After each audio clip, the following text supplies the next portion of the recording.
Салам достор.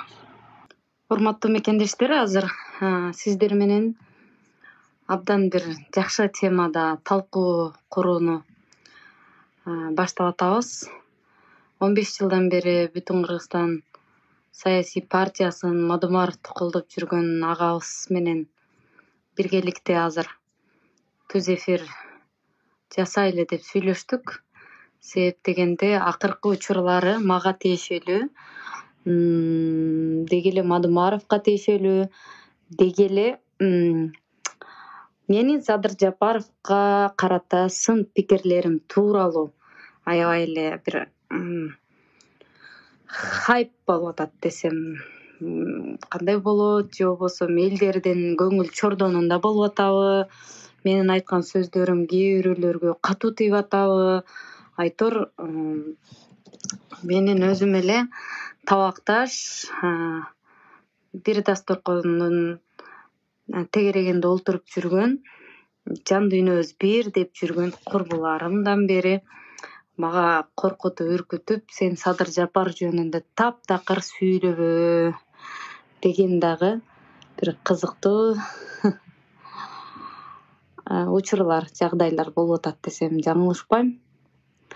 Ошондуктан айтар элем, урматтуу мекендештер,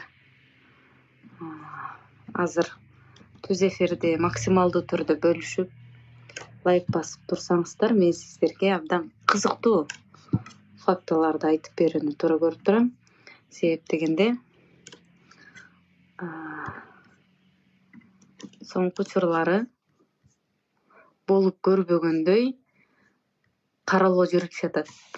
Жөнөкөй эле мага окшогон карапайым үй бүлөнүн кызына ушунчалык каралоо жүрсө, анда азыркы убактылуу отурумдукчу бийлик бир жакшылык кылышына көзүм жетпейт. Менин сын пикиримди көтөрө албаса, жабалактап келип, жалган жалаларды айтып, ушундай бир каралоолорду жасап атса, анда алардын иши бүткөн экен. Урматтуу мекендештер, кечирим сурайм. Азыр эмне себептен мен Адахан Мадумаровго рахмат деп теманы атап алгандыгымдын эң негизги себептерин айтып берүүнү туура көрүп турам. Өзүңүздөргө белгилүү болгондой, кечээ Садыр Жапаровдун өзү Мадумаров 30 жылдан бери саясатта оппозицияда жүрөт. Биз 10 жылдан бери оппозицияда жүрүп жок болуп кетели дедик. Мыкты саясатчы экен деп өзү мойнуна алып атат. Демек, Садыр Жапаров 10 жылдан бери өзүн оппозициядамын деп жүрөм деп эсептесе, анда демек Мадумаровдон деңгээли төмөн экен да. Анда Мадумаровго деңгээли жете элек экен да деген бир ой келип атат да, урматтуу мекендештер. Сиздерде кандай билбейм. Ушунча 30 жылдан бери болуп көрбөгөндөй каралоолорго, болуп көрбөгөндөй ушактарга чыдап, сынбай, кайратынан кайтпай келаткан Адахан Кимсанбаевичке рахмат деп айткым келип турат да. Анткенин себеби, мен өмүрүмдө мамлекеттик кызматта иштей элекмин. Менин жашым болгону 26-да.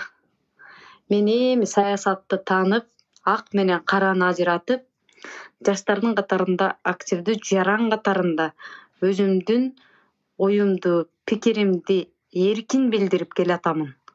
Бирок ошентсе да сынбай, мына 1 жылдан бери шайлоого дайынданып,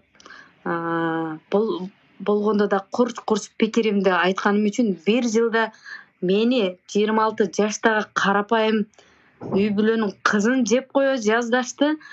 30 жылдан бери болуп көрбөгөндөй каркыраадан баштап Баткендин жерине чейин Мадумаровго жабыштырып каралап, ага бир адамдын акылына сыйгыс каралоолорду жүргүзүп атса дагы кайратынан кайтпай, сынбай келаткандыгына ушунчалык рахмат айткым келип турат да. азыр кошоюн деп аттым болчу бул жерде бир агабызды. Кандайсыз? Жакшы, Кудайга шүгүр. Өзүңүз? Сонун. Шайлоодо Пакистандан борбордон салам. Маналар жакшы. Аба ырайы да жакшы. Сонун, айжан аппак. Кудай буйруса ак президент болсун деген ниеттебиз. Жакшы. Биз дагы силер тарапка бара калалы деп, анан жетишпей билеттер кымбат болуп, баргандан кийин келе албай калабызбы деген бир жана основания деген бир балелери чыгып кетиптир. Иши кылса таанышың күчтүү болсо Марска да учасың деген нерсе иштеп атат деп атат. Ошондуктан агитацияга барбай калсак дагы онлайн өзүбүздүн пикирибиз.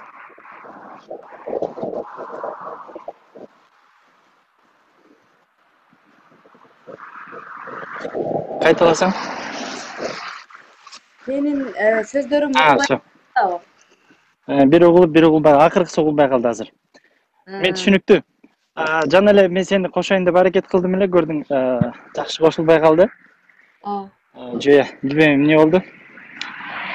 Максат ага, кандайсыз, жакшысызбы, амансызбы? Биз тынч. Оразайым, жакшы болду аябай экөөбүздүн мындай түз эфирге чыкканыбыз. Бизде Бишкекте көп маселелер болуп атат. Анан кийин жолуккандар менен дагы сүйлөшүп отуруп калып атабыз. Анан кээбирки билесиң, жаман жакшы айтышып кетип, встреча кылгандар убактарда болуп атат. Ошол жерге барып сүйлөшүп отуруп калганда бир эле сөз айтканы, мисалга жөн деп койбойсуңбу деп сенин атыңа көп айтышты да. Анан кийин мен жөн деп койсом, сен жөн коюп каласыңбы? Мен эмнени жөнүп калышым керек? Мен мындай экен да. Сеники аларга кан чыккан жерине туз сепкендей эмес, азот сепкендей болуп атыптыр да. Анан ошондуктан атышып атышат окшойт. Атышуу жерлери бардыр, значитчи. Жөн атышкан жок да. Анан ошол атышкан жерине сен кайра кой десе болбойт. Алар эми айыгып келатканда кайра туз чачып коюп аткансыңбы? Мага ошондой эле түйүлдү. Анан азыр бул жердеги комментарий жазгандарлар да окуп атат болуш керек. Мына силердин айткан сөзүңөрдү мен азыр жеткизип атам. Анан бул биринчи суром. Анан ушул жердегилерге укса, билип калса, көрсө, деп калсын. Анан экинчиси, эмне үчүн сен Мадумаровду колдоп келе атасың, колдоп чыктың бир канча жылдан бери. Андан мурда сен Садыр Жапаровду колдоп жүргөнсүң.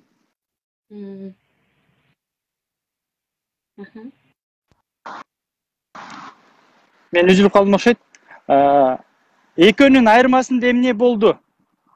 Же Садыр Жапаров төлөп аткан акчадан Мадумаров 2 эсе төлөп берип атабы? Аябай суроону кабыргасынан койдуңуз. Жок, ушу жазып атышат да. Окуп атабыз, көрүп атабыз, анан мына өзүң менен жооп бер. Мындайча айтканда, биз тарап сага ал аз төлөп койгондон биз көбүрөөк төлөп окшойт, мне кажется. Ошол суроого жооп берсең, анан дагы улантам суроолорду. Рахмат. Биринчи сурооңуз азыркы отурумдук бийликке сиң көз караштарыңды айтпай эле кое аласыңбы деген суроо болду. Ооба. Мен күндө эле баягы күн алыс түз эфирлеримде чыгып атканда айтып атам да, эме депчи. Мен Атамбаевдин мезгилинде оппозиция катарында, жаш активист, баягы жаш канаттар катарында жана кыргыз газды сатканда чыккан элем да. Эмне себептен газды сатып жибердиңиз $1? Андагы Кулмурзаев, Артыкбаев баш болгон коррупциялык схемаларды биз билебиз. Биз буга макул эмеспиз деп. жаштагы. Анан ошондо сен курман жандатканын духу бар экен, азамат кызсың деп ушул эле азыркы утурумдуу бийлик карап анан баштаганымды көрүп Садыр Жапаров өзүнүн командасына чакырды.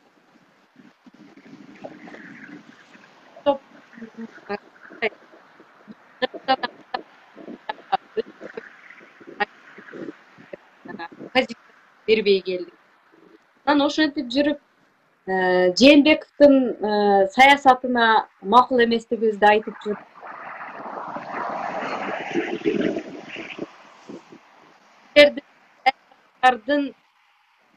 Ушул чабалдыгынын айынан кыргыз эли артка кетип атат десем, жакшы адамын дагы азыркы утурумдукчу бийликтин алардан да ашып түшкөн бир айда тигилер олтуруп койгон бир 10 жылдык бийлигинин катачылыгын жасап койсо мен аны айтсам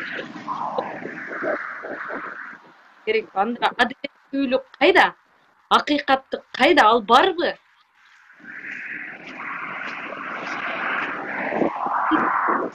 Бийликке барыш үчүн эле Жээнбеков менен Атамбаевди жамандады эле. Эгерде алардын максаты бийликке баруу болсо, анда ошолор менен деле өбүшүп кучакташып кызматташып бербейт беле деп. Жаштарды жалгандарга ишендирип, алардын жаштыгы, алардын курчтугу, аларды мекендеп күйгөн жүрөктөрүн садага чаппай, мындай ошондо эле ошолор менен өбүшүп кучакташып, ошолор менен кызматташа бербейт беле деген ой жаралат.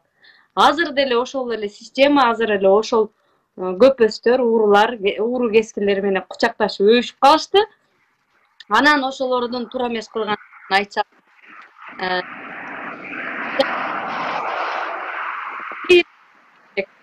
бул калыстыкка жатпай калат го.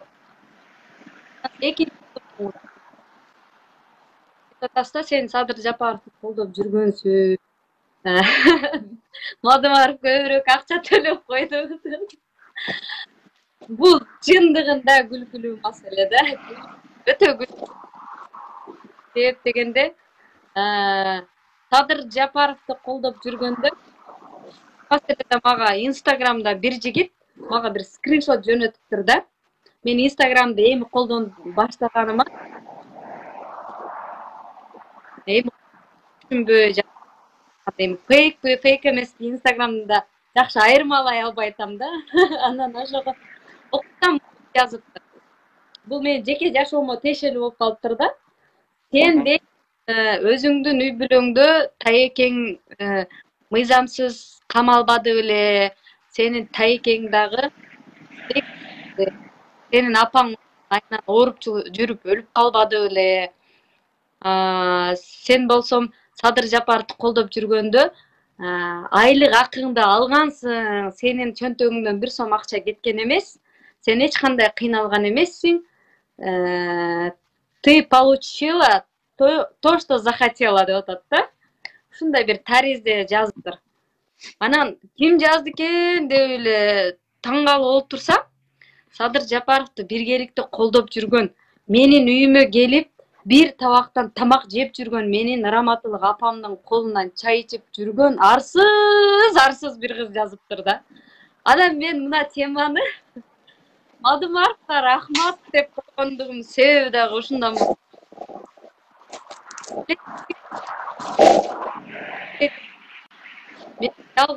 Аллах Кудай деп айтат эле Мадымаров деп. Анан эмне мынтип айтат, достук барго деп ушунчалык мындай таң калчумун да. Анан кийин окугондо баягы экөөбүздүн деңгээлибиз эки ажырымга түшүп, бирөө башка ааламда, бул жак башка ааламда болуп калганда, баягы сен тууралуу жаман ойлорду ойлоп калат. Анан Садыр Жапаровду идея үчүн колдогонмун да. Оразайым, үнүң бир жоголбой атат деп комментарий жаздат. Мен деле деп ойлосом, сенде экен оказывается. Бир такалып атасың да. Эми кандай угулуп атат? Азыр комментарийлерде жазышынчы, мен ошолорду окусам, ошентип жазып атат. Мен деле деп ойлогом. Бирок жакшы чыгып калды азыр. Такталды неме, токтобой калды. Ошо сизде жакшы болуп калса, демек башкаларда да жакшы болот. Ооба. Мен да ошентип ойлойм. Азыр телефонду колума кармап алдым. Дегеле саясат деген бул биздин жашообуз болуп калды да. Азыр 21-кылымдын жаштары биз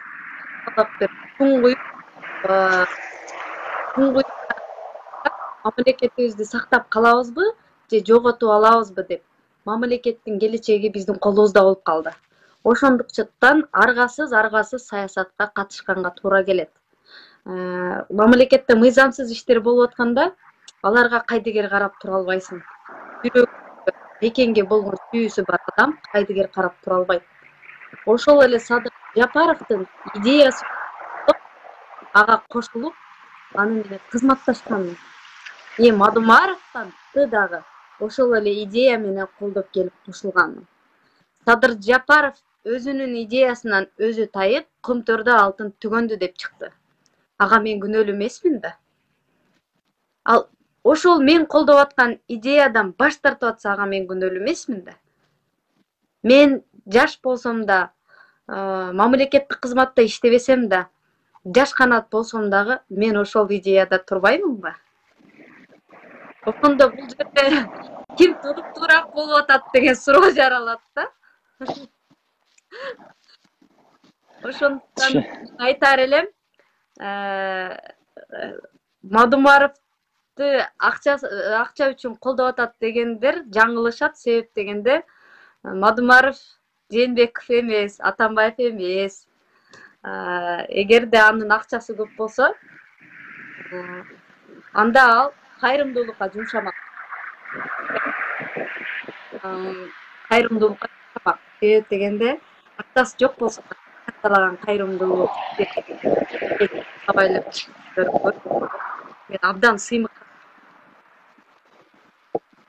Кече жакында эле мына 5-күнү бир аксакалдардын күчтүү политиктердин айткан сөзүн айтайын.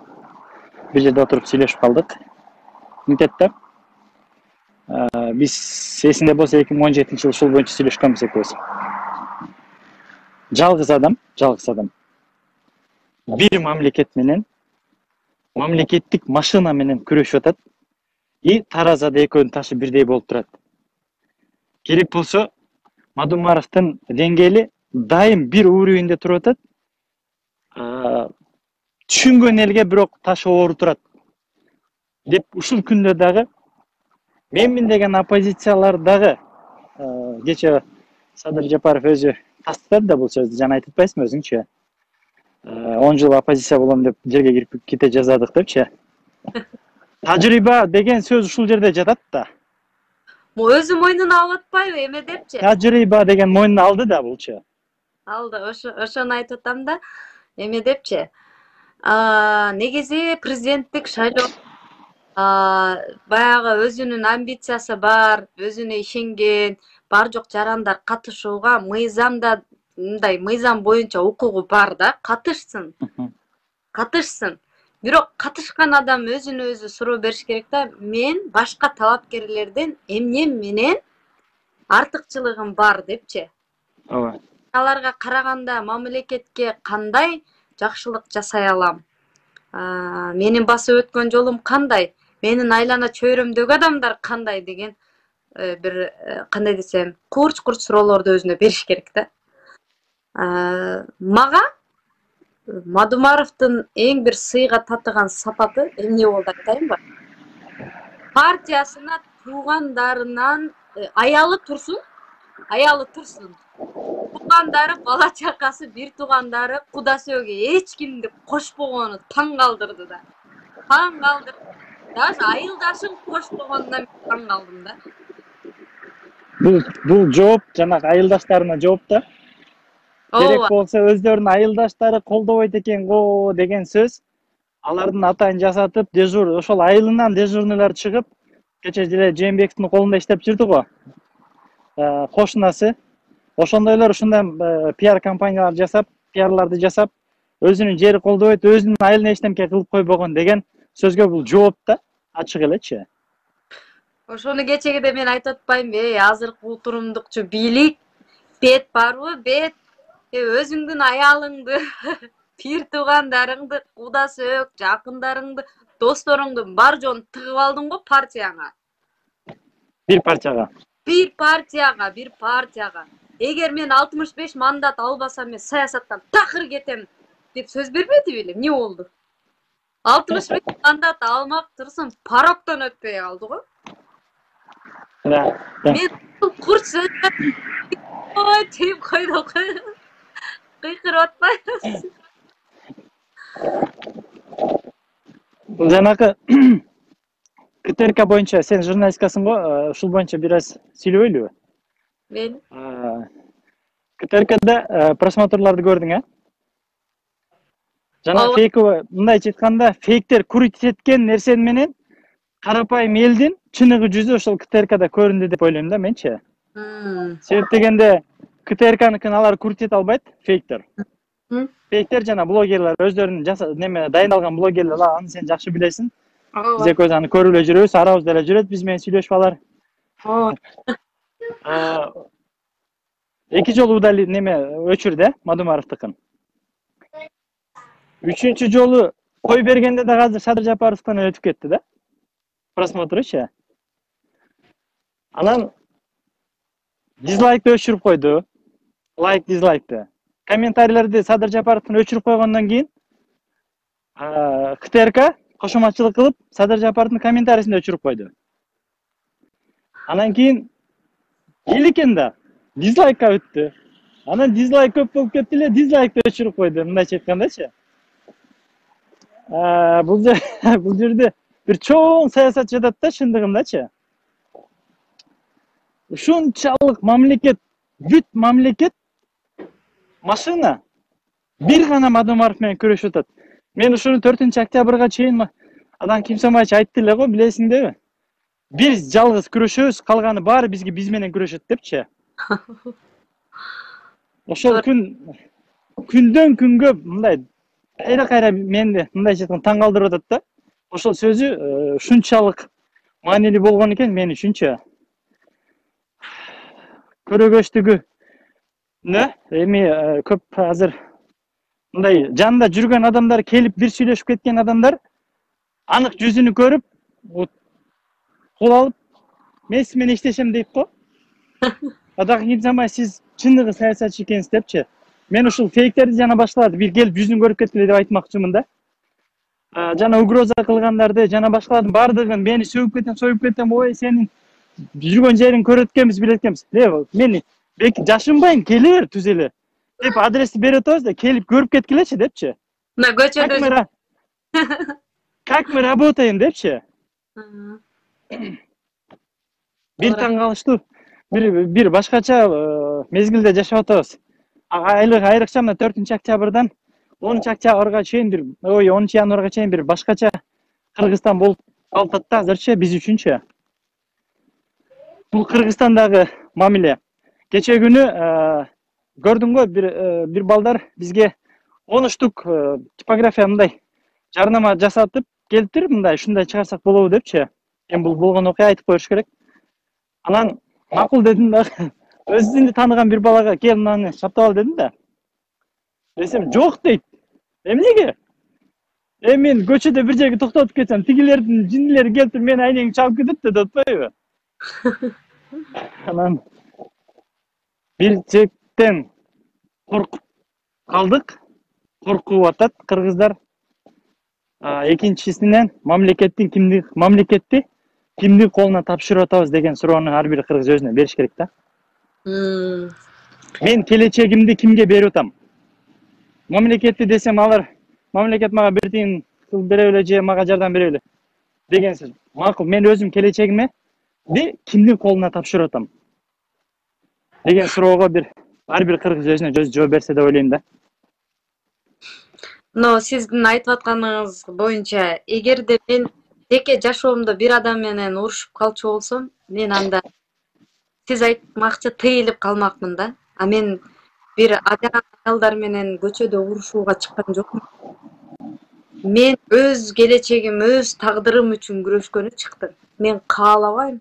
Баягы эле 30 жылдагы кече эле ошо Акаевди, Бакиевди, Отунбаеваны, Жээнбековду, Атамбаевди курчап жүргөн чөөлөр азыркы утурумдукчулардын жанында курчап жүрүп, дагы менин келечегиме кошуп, менин болочоктогу президенттеримдин тагдырын талкалашын каалабайм, мен жол бербейм. Мен ушул убакытка чейин колумдан келбегендиги үчүн, жаш болгондугум үчүн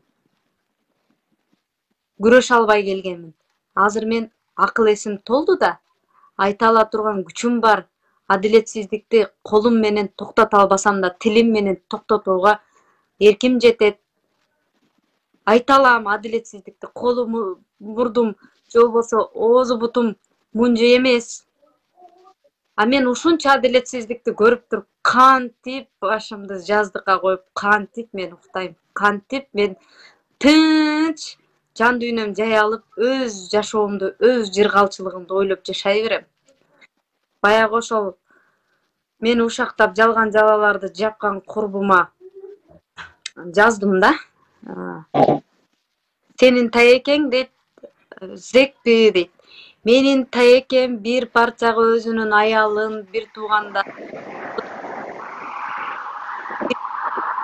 Экинчиден менин таекем Атамбаевтан да, Жээнбековдон да ырайым сураган жок.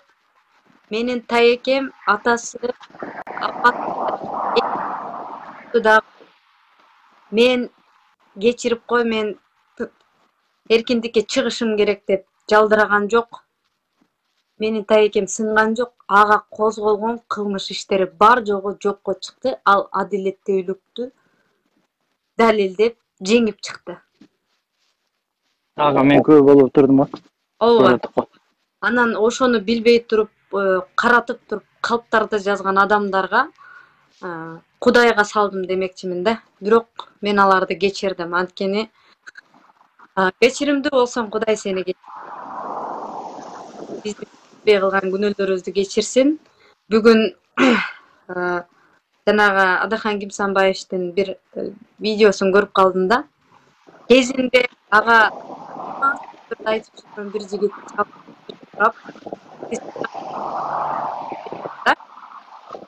анан кийин мейлиним, мен сени кечирдим. Эч нерсе болбойт деп көңүлгө албай койдум деген. Дейм да. Ага болуп көрбөгөндөй каралоо жасаса дагы ал адамды кечирди.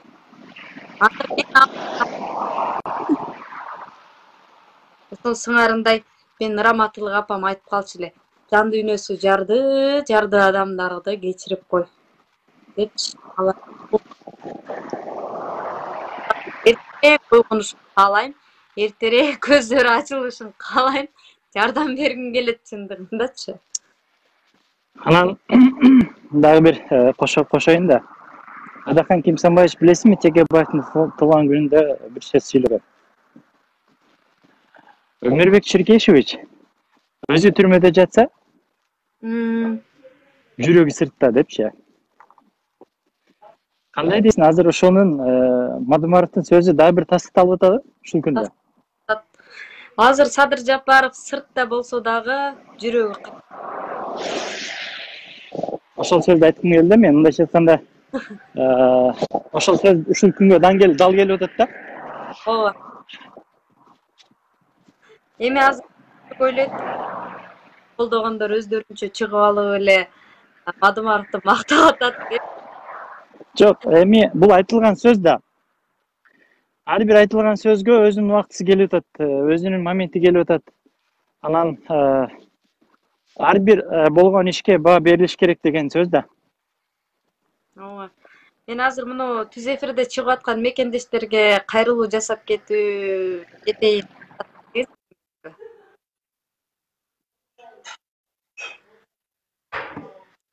Урматтуу мекендештер, мен сиздерге кайрылайын дегенимдин себеби азыр учурда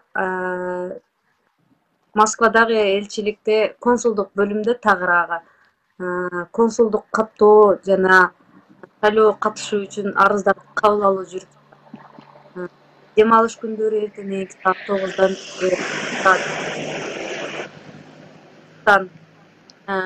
шайлоо сөзсүз түрдө консулдук каттоодон өтүңүздөр, шайлоого катышуу арыздарын жазыңыздар. Мамлекетти өзүңүздөрдүн добушуңуздар менен тагдырын чече аласыздар. Ошондуктан кайдыгер карабаңыздар. Биздин да волонтерлор күндө ошол элчиликтин жанында болот. Сиздерге акысыз өздөрүнүн убактысын кетирип, суукта тоңса дагы мамлекеттин келечеги үчүн жардам берет. Сиздер кимди шайлаңыздар келсе ошону шайлаңыздар. Бирок мамлекеттин келечегине кайдыгер карабай, сөзсүз түрдө шайлоого барып катышууңуздарды суранат элем.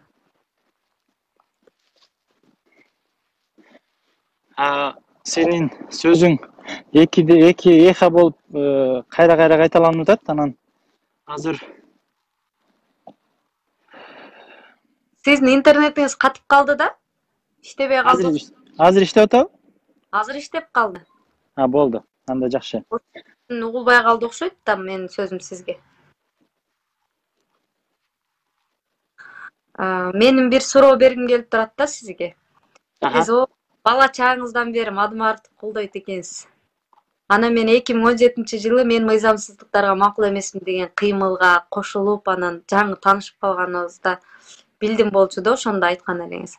Бирок эмне себептен ал кишини колдоп, эмне себептен бери ушунча жыл ал акчасы жок болсо дагы, бийлиги жок болсо дагы эмнеге колдоп жүрөсүз? Же өзүңүз айтмакчы Мадумаров сизге өтө көп миллиондорду береби? Түшүндүм. Жакшы суроо, ушул боюнча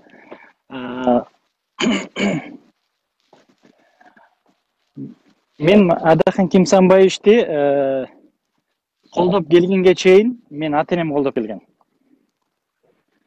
Анан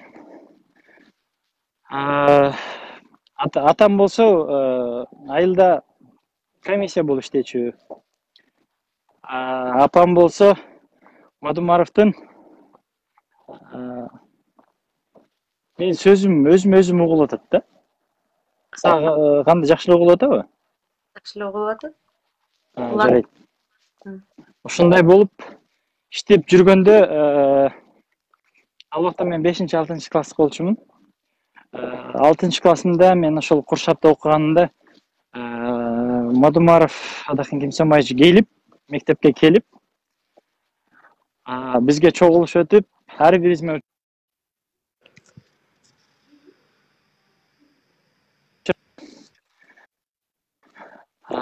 мектепке барып учурашканмын. Ошондо анча маани берген эмесмин, кийинчерээк бирок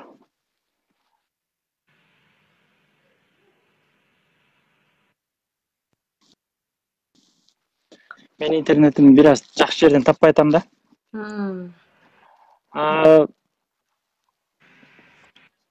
Айылда бизде жакшы агитация болчу, Мадумаров биздин айылдан чыккан биринчилерден. Жана Мадумаровду мен жанына жолуш, иштеш мен үчүн аябай кыйын, азап болгон.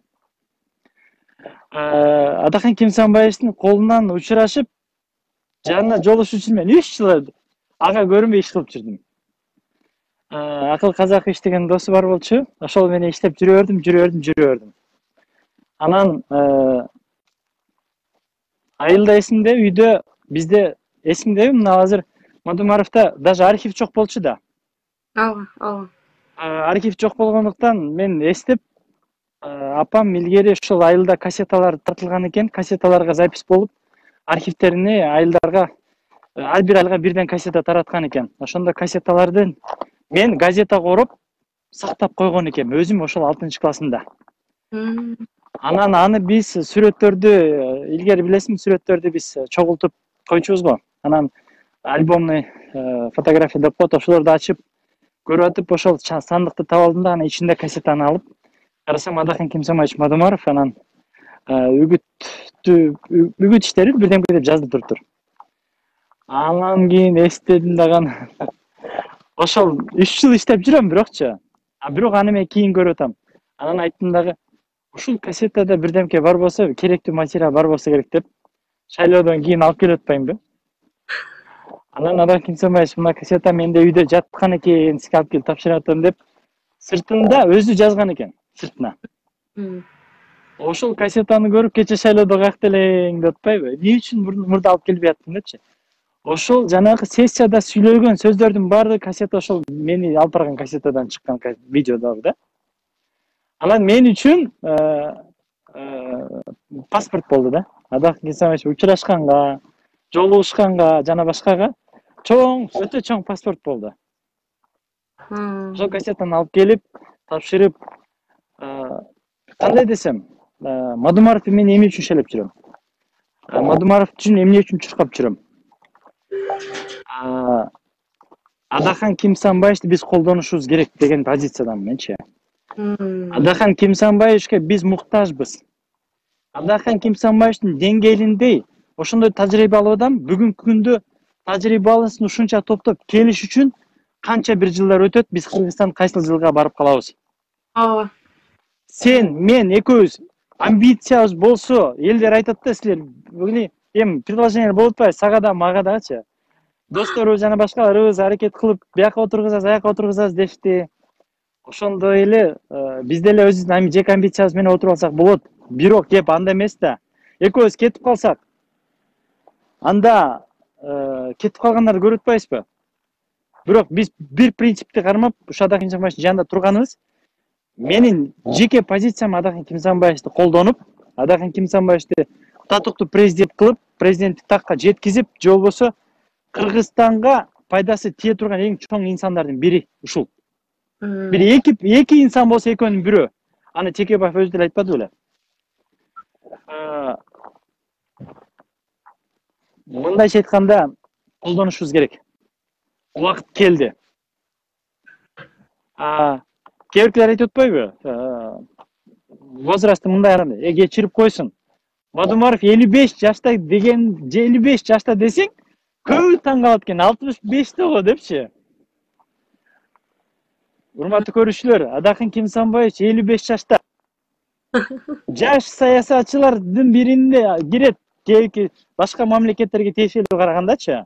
Бирок Кыргызстанда эң татыктуу президент, эң татыктуу кандидат азыр ошол.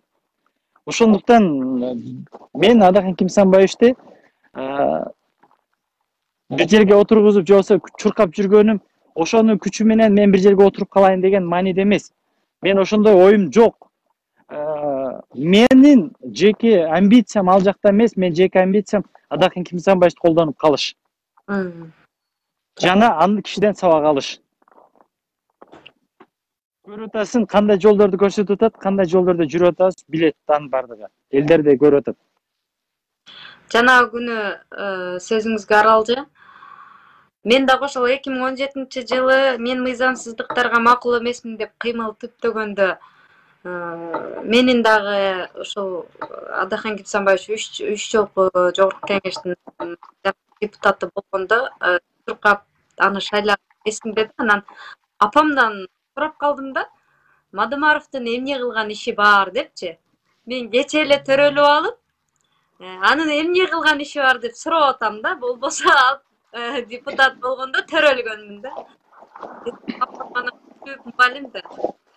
Мадумаровдун башка саясатчыларга салыштырмалуу, башка бир да саясатчы кыла албаган бир эң мактоого татыктуу кылымдар бою унутпай турган эмгеги бар кызым деди да.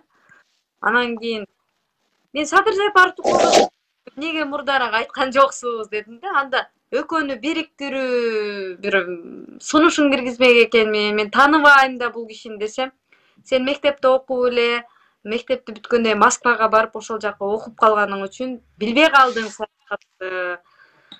Мадумаров Казакстандагы уйгурлардын колуна кул болуп кеткен 10 миңдеген кыргыздарды куткарып келген деди да.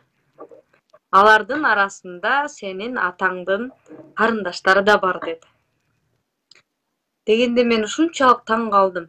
Себеп дегенде биз Садыр Жапаровду колдоп жүргөндө ар бир кылган ишин пиар кылат элек да. китептерин таратып, Садыр Жапаров мегакомду көтөргөн, Садыр Жапаров Кумтөр боюнча чырылдап чындыкта айтып атат депчи. Анан мен аябай таң калдым да. Бул кишинин колунда чоң козырь бар экен, эмнеге мактанбайт депчи. Чын эле бир да саясатчы кылбаган бир улуу ишти жасаптыр. 10 миңдеген кыргызды кулчулуктан куткарып келүү деген бул мурда эле ошол студент кезинен бери эле мигранттар менен кызматташып, баягы аларды кулчулуктан куткарып келип, аларга өзүнүн эмгегин өткөрүп келген кишини неге кыргыз айтпайт, неге ошону пиар кылып чыгарбайт деп таң калып анан мен биринчи жолу Адахмет Исанбаев менен Эжек Назгүл Ишеналиева деген эжекебиз болуп жолукканда сурадым да, сиз Казакстанда 10 миңдеген кыргыздарды кулчулуктан куткарып келипсиз го уйгурлардын колунан десем анан ооба неме 1998-жылдары 97-жылдары болуш керек деди да. Дегенде мен аябай таң калдым да, апи. Сиз анан эмнеге маек бербейсиз? Неге мен ушул жумушту кылдым деп айтпайсыз? Же болбосо сиздин эмне үчүн партиялаштарыңыз айтпайт аны? Сизди мамлекетке эч кандай иш кылбаган деп жамандайт го деди. Каркыраны саткан, көп сүйлөйт, суроого суроо менен жооп берет деп мындай сиздин кылган эмгегиңизди айтып койгонго жараган бир кыргыз чыкпады го десем. Мен пиар үчүн иштебейм. Мен Аллахтын ыраазычылыгы үчүн иштейм, элимдин келечеги үчүн иштейм. Аны билгендер билет эле деп айтты да. Анан мен интервью алып чыгардым ошондон кийинчи. Анан изилдей баштадым. Мадумаров эмне иш кылган депчи. Анын мына кечээ Садыр Жапаров айтып кетти. 100дөгөн жазган мыйзамдарын окуп эсим ооп калды да. Ал жасап коюптур, жумуштарды жасап коюптур. Биз кандай билбеген элбиз, кандай окубаган элбиз. Кандай биз каралагандарды, мисалы үчүн кечээ бирөө мага мынтип атат. Сен Садыр Жапаровду зектедиң, аны колдогондор зектедиң, сен акмаксың деп мени урушуп атышат да. Мен айттым, сен менин видеомду көрдүңбү деп атам. Садыр Жапаровдун тарапташымын деген 3-4 бала барып алып, энелерге кол көтөрүп, аларды зек демек турсун, маңкурт десең да жарашпайт. Эмне сизди колдогон ушул балдар эмне зекпи деген суроо бергеним силерге өзүңөргө алсаңар, анда мен ал нерсеге күнөөлүү эмесмин. Видеону толугу менен көрбөй туруп, анализ жасабай туруп, мени каралап аткандан кийин анда Мадумаров рахмат деп ошон дагы тема койдум да. Анан ушул жерде жанагы кылган эмгектерин, мисалы жөнөкөй эле жана приватташтыруу учурунда Мадумаров Акаевге какшаган. Акаевга какшамак турсун, жанагы биз кайракы жерлерди, үлүш жерлерди алып атканда, ошону бар жогуна тегиз бөлүп бериш керек. Байлар эле сатып алып, кедейлерге арендага бербеш керек деген ушул мыйзамдарды азыр менин да үлүш жерим бар, ар бирибизде 5 соттуктанчы айылда. Ошол үчүн Мадумаровго рахмат да. Мен төрөлөлүк кезимде эле мени үлүш жерлүү кылып койгонуна рахмат. Болбосо менин үлүш жеримди дагы байлар тоноп алмак экен. Рахмат ошого. Менин апам мугалим, менин апамдын жанагы айлыгын жөнөкөй бир материал менен, бир жашык арак менен, бирдемкелер менен төлөп койчу экен да. Ошолорду акчалай кылып жазып койгон мыйзамына рахмат. Болбосо азыр Кыргызстанда эмне көп, ошону менен кутулуп коймок. Мектепте мен окуп жүргөндө бир 4-класска чейинби, 5-класска чейин биз ремонтко 120 сомдон акча чогултат элек. 120 сом дагы мугалимдер үчүн ар бир окуучудан үймө-үй барып, ата-энеси менен урушуп, чогултуп, чоң маселе болчу да, көйгөй болчу. Ошону жокко чыгарып, мына неме 120 сомдон төлөбөгүлө мектептин ремонтун мамлекет жасаш керек деп жазып койгон мыйзамына рахмат. Азыр деле ата-энелерден акча чогултуп атат дейт. Азыр ата-энелерден акча чогултуп атса, ал өкмөттүн алсыздыгы. Өкмөт эмне үчүн алсыз? Бюджетте акча жоктугунан алсыз. Бюджетте эмне үчүн акча жок? Уурулардын көптүгүнөн. Уурулар коррупция менен мамлекеттин канын соруп атат. ошол мамлекеттин канын соруп аткан коррупционерлердин колун ким кыркат? Коррупция менен күрөшүүнүн кереги жок, коррупцияны жок кылыш керек деп Мадумаровдон башка ким айтып атат? Коррупционерлер менен соодалашып отурат го азыр отурумдукчулар. Камайм деп камаган жок, кустурам деп кустуралган жок. Элдин көзүнө пиар кылыш үчүн эле иштеп атпайбы? Качан биз чындыкты билебиз, качан ойгонобуз деп. Жан дүйнөм какшап кетет да. Бүгүн өзгөн тарапта бир мугалим эже сүйлөп туруп пенсияда көрдүңбү? Ошону көрбөй калдым. Ушул сенин сөзүңө тастыкты айтыптыр да. Мен мугалим катары айтайын. Мадумаров эмне кылып койду деген суроого мен жооп берейин деп туруп, микрофонду алып жооп бериптир. Жанакы 4-класска чейинки окуучулардын тамагын айтыптыр. Жана азыр школго ремонтко акча чогулткандардын жокко чыгарган боюнча дагы Мадумаровдун мыйзам чыгарган деп тастыктап айтыптыр. Жана билгендер көп экен да. Ал эже жакшы айтты да. Азыркы капетпек эле балдар деди да. 18 жаштан 25 жашка чейин, 30 жашка чейин балдар буну билбейсиңер деди да. Аны биз көргөнбүз деди. Ошо билбегениңерден эмне кылды деп сурап атасыңар деп айтты да. Көрбөй калдыңар, билбей калдыңар, бирок жеп чоңойдуңар депчи. Жана Мадумаров эмне кылып койду деген суроого эле элестет ошону эме. Бир окуучу, бир үй бүлөдө 5 окуучу бар болсо. Элестет. Күндөгү ичкен чайы, түшкү тамагы. Ал түшкү тамактагы Атакан Кимсанбаев жаздыртканда ысык тамак деп жаздырткан. Мен барып текшергем. Мен 2-3 жолу барып текшергем. Азыр жанакындай домпок печенье деп коебуз го бизде. Азыр ошондой менен муздак чай ичишет. Мына көрүп аткандар ишенбесе барып мугалим көрүп келсин. Бюджеттин жоктугунан. Анан кийин жанакы дагы бирөө дебат айтып атпайбы? Жана 5 сомдукпу депчи. Бир окуучуга 5 сомдук. Ошол бала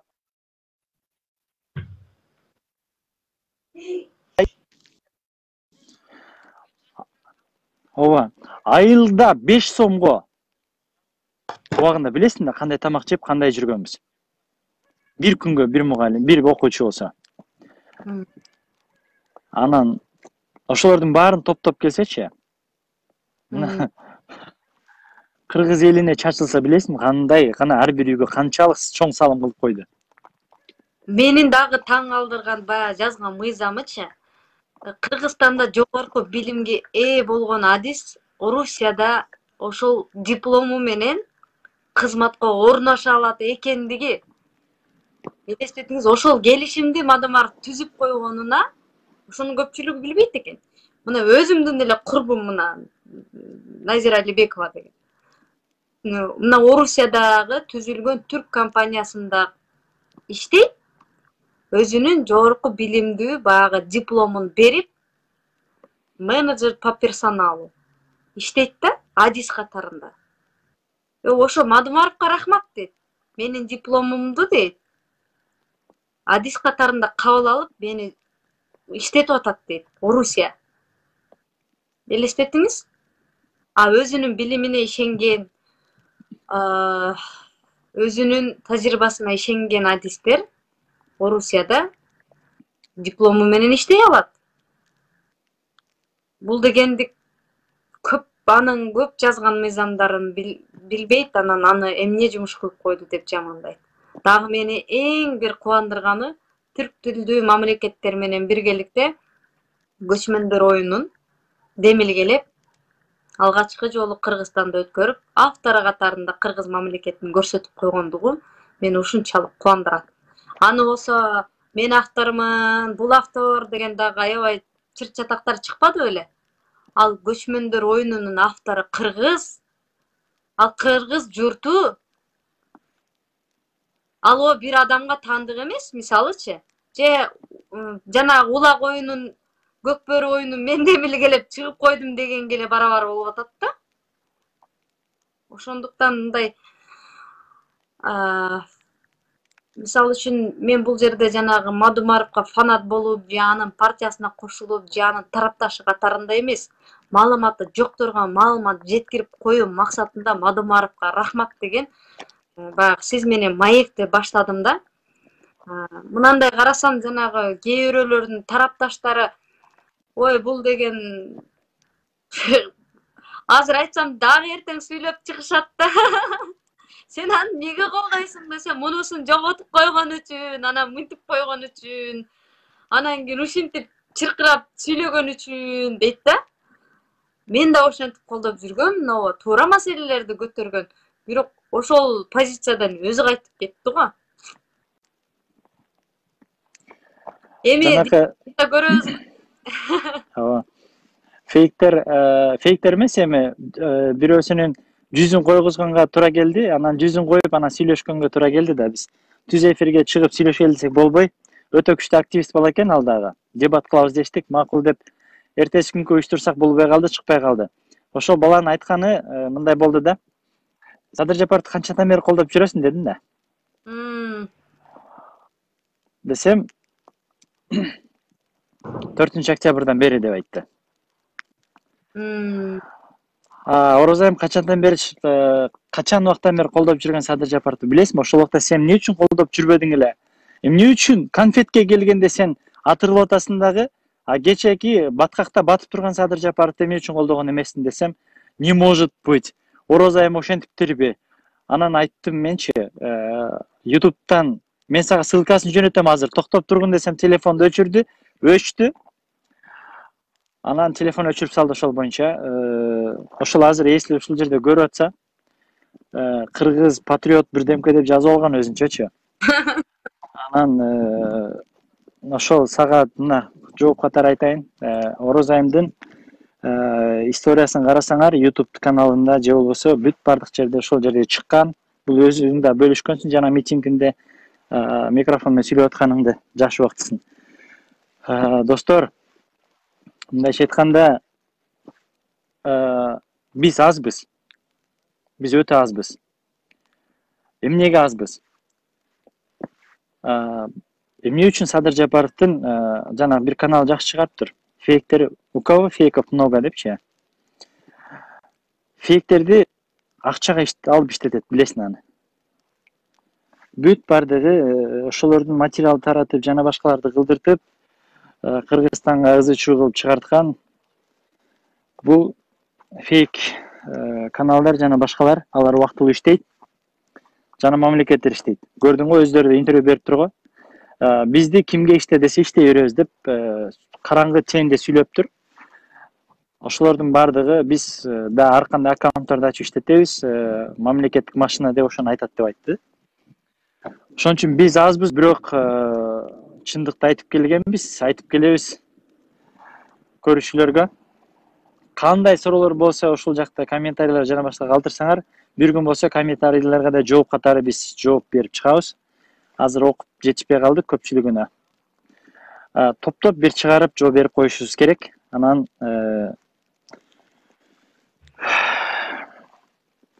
биз билип турган маселелер өтө көп, бирок билбей туруп колдоп атканыңар өкүнүчтүү деген сөздү айтмакмын да менчи. 6 ай эле Кыргызстанга күйүп, бышып келип, тажрыйбаңар жеткенде мына көпчүлүк соцсеттерде жүргөн адамдарга айтайын. Биз канча жылдан бери саясаттын артында жүрөбүз. Бакай жана башкалардын бүт бардыгы мен үчүн, биз үчүн пешка деп айтам да менчи. Для нас они братишки. Возрасттары чоң болушу мүмкүн, бирок саясатта жана патриотизм сезимди ойготконго келгенде, мына ол ажылдап, кыйкырып, ыйлап, анан эмоцияга алып, алдыртып, аялдарга окшоп ыйлап, тим эле укмуш болуп атышпайбы? Жана кыргыздагы убактында ошондой кайып кармап чыкпады беле? Жок, лампочкасы чыга жазып атышат го ыйлаганда. Жата калып тизесин бутун өпкөнгө чейин барып атышат го кээбиркилери. Дагы бирөөнү айтып кетермин. Кече жакында эле Москвада жүрүп, Москвада жүрүп бутун өбөм, мынтем антем деп машинада отуруп кайрылуу жасап, анан кийин биз жөнүндө да айтып аткан бала бүгүн Кыргызстанда жакшы постко отуруптур. Бүгүн эмес, эми бир канча болуптур. Мен үчүн таң калыштуу эмес да. Мадумаровду жамандаган адамдардын баардыгы постко келип атат. Бул Кудрет Тайшабаровду айтып менчи. Жолугушуп сүйлөшүп жүргөнбүз. Канча күн отурат, креслосы мен үчүн өтө туман. Өтө туман. Ошон үчүн бир аз абайлашыңыздар керек. Урматтуу Мадумаровду там жамандап, Мадумаров эй сен кимсиң анда мындай деген адамдарга дагы өтө катуу айткандан алыстамын. Себеп дегенде бир күн болбосо бир күн сыймыкка окшоп өзүңөр келип атака Кимсанбаевич сиз кыйын экенсиз, молодецсиз деп калышыңар мүмкүн да. Себеп дегенде көзүңөр ачылы элек. Көздөр ачылсын. Көз ачылгандан кийин башкача сүйлөп калышат. Мен Адак Кимсанбаевичтин командасында жана аны колдогондогу бир өзгөчө колдоп жүргөндө бир өзгөчөлүктү байкадым да. Бир топ эле саясатчылар менен кызматташтым да. Адилетсиздиктер болгондо аларды чакырып, биргеликте кызматташып, ушундай мындай жакшы бир кандай десем, баягы кыргызча айтканда эме дейт го. Бир багытты көздөй басканда сени менен кошо барган же сенин астыңда түшүп жол көрсөтүп барган адамың таза, туура, адал болуш керек эмеспи? Ошол суроо менен көп ойлонуп мен туура адамды тандаганга аябай көп мындай бир 5-6 жылымды короттум десем жаңылышпайм да. Мадумаровдун командасында тартип бар экендиги мага абдан мындай ушунчалык жагат да. Себеп дегенде, мисалы үчүн азыр Мадумаровду сиз колдоп жүрүп, эртең Мадумаров бийликке барып калса, лампочкаңыз чыгып, ыйлабай, мага мэрликти бер, мага кеңешчиликти бер деп ыйлабайт экендигиңизди билем да, мындай. Андан Биз эс алабыз, наконец-то эс алабыз деп кетебиз, жок болобуз деп жүрөбүз го кайран бурун. эми иштеңиз деп коюппу. Ооба. Эми иштеңиз деп. Мен ошол нерсени тартиптин бар экендигин, Мадумаровду колдогон адамдар Мадумаровду эмес, идеяны колдоп, ошол идея ишке ашса, алардын тилеги ишке ашат экендигин түшүнгөнүмө абдан кубанам да. Себеп дегенде, башка саясатчылардын жанына барган жаштар амбициясы күчтүү болуп, мени депутат кыл, мени мэр кыл, мени бир жерге кеңешчи кыл, бул кызматка отургуз, бул кызматка отургуз деп соодалашып барат экен да. Мен бүтүн Кыргызстан саясий партияда 8-орунда экендиги мага сюрприз болду да, мындай быйылчы. Себеп дегенде мен кошулганыма 3 жыл болгону менен мына Москвадагы мекендештер суранып, ушул партияга кошуп коюңуз, биздин үнүбүздү ушул кыздар, жигиттер жеткирет дегенде, мени саясий кеңеш көрсөткөндүгү мага абдан сюрприз болду да. Мен барганда, мен макул эмесмин кыймылына барганда, мисалы, мен депутат болушум керек, же ушул партия менен барышым керек, же мындай деген амбиция болбой, соодалашпай барган жаштардын кандай десем, аруу тилекте баргандыгына ушунчалык суктандым. Ал эми өздөрүнүн амбициясы үчүн, жеке кызыкчылыгы үчүн барганда, эртең азыркы убактылуу өкмөттөгү отурумдукчуларды өздөрү кулатып түшөрүнө мындай шегим жок. Себеп дегенде алардын кызыкчылыгы ишке ашпай калса, жаман эле болот го дейм да. Анан жана Кудрет боюнча бир сөз козгоп кетпедикпи? Кудрет боюнча бир нерсе айтайын, бирок бир жигиттик жагы кылган жагы да жакты магачы. Соцсетке жазып чыгыптыр өзүнүн баракчасыначы. Кыргызстанды кто правит депчи. Чоң казакпы же кимдер депчи. Ошону окудуңбу? Жок, мен окубадым. Ошол Кудурет ошентип жазыптыр да өзүнүн баракчасына. Мен аябай мындай баа бердим. Сез Бишкектин азыр бул жакта Сез Бишкекке бул башчы болуп келбедиби? Ошону да билбептирмин да. Сез Бишкек деген бул аябай чоң бир территория. Азыр мен ошол Сез Бишкектин жанында турам, резиденциянын жанында, ал да Сез Бишкекчи. Территориясы аябай чоң, ичинде чоң заводдор бар. Кыргызстанда жанагы темир тезек, таралардын, пластика бүт баары ушул жерден чыгат да, завод. Чоң заводдордун баары ичинде. Жана Лецко чайлардын баары ушунун ичинен чыгат. Ушул жердин азыр башчысы болуп турат да. Анан ал мынтип жазып атат. Мага каждый день звонят от Чоңказата. Сыймык Жапыкеевдин атынан жардамчысы чалып, буну алмаштыр, буну кой, буну мынтип кой деп каждый день мага звонить этип, мындайча айтканда, неме кылып жадатып атат. Внимание берип койгулачы, карап койгулачы. Прокуратура жана башкалары деп айтыптыр. Менде бүт фактылар бар, аудиозапистер бар дептир да. Мен очень надеюсь, ушулар ушунун артынан карап, ошол Кудуреттин айткан сөзүнө таянып бир чара көрөт деп ойлойм да. Мындайча айтканда булар эми келишип алган да. Сен буну карайсың, сен буну карайсың деп, вот захват власти кылгандан кийин дагы жерлерде захват кылып атышат да. Кызмат бөлүшү. Кызмат бөлүшүп атышат. Сиздин сөзүңүздү түшүндүм. Демек, ошол эле мекенчил, ошол эле Чоң Казаттын ортосунда күрөш жүрүп атыптыр. Чоң күрөш жүрүп атат. Чоң күрөш жүрүп атыптыр. Кудурет Айчабар мекенчилден келди да. Алардын максаты мамлекетти өнүктүрүү эмес, кызмат бөлүшүү экен да, мындайча айтканда. Кресло талашуу. Ошону айтам. Кресло бөлүшүү. Ушундай адамдар бизди башкарабы? Ушундай адамдар бизди башкарабы, урматтуу эле журт? Ушундай кызмат бөлүшкөн адамдар бизди башкарабы? Мен ишене албайм, мен тагдырымды ишенип аларга тапшыра албайм. Мен дагы эч ишене албайм. Мен жалгыз бир адамга бергим келет да. Мен 5 адамга карагандачы. Ошо да. Жалгыз калсам да мен чындыкты айта берем. Себеп дегенде ошол эле Мадумаров бийликке келеби, ошол эле Калмаматов келеби, ошол эле ким дейбиз? Мыктыбек, Арстанбек келеби? Алар чындыкты айтып, мамлекетти тартиптүү орнотуп, чындыктын жолунда жүрсө, мамлекет өнүгүп кетет деп ишенсе, колдосо болот.